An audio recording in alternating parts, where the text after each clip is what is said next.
Thank you for your resolve as education champions. To my DepEd family, Execom, Mancom, Central, Regional, Division, and school officials,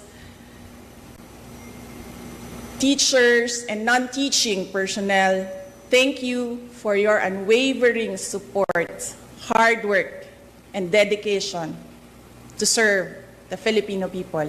Mabuhay kayo. To our teachers, words can never capture how grateful the nation is for your sacrifices, for your passion, and for your unrelenting commitment to rearing the youth. Salamat sa suporta, salamat sa pagiging matatag.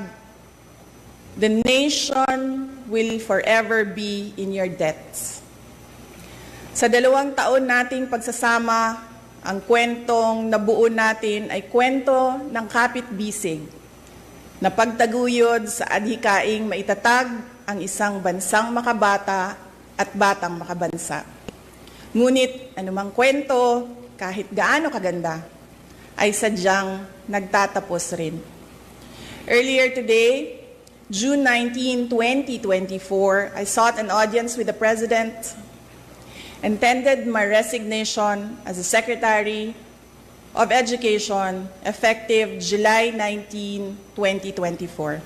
I have given my 30-day notice to ensure the proper and orderly transition for the benefit of the next Secretary. Mga kababayan, ang aking pagbibitiw ay hindi lulan ng kahinaan, kundi dala ng tunay na malasakit para sa ating mga guro at kabataang Pilipino.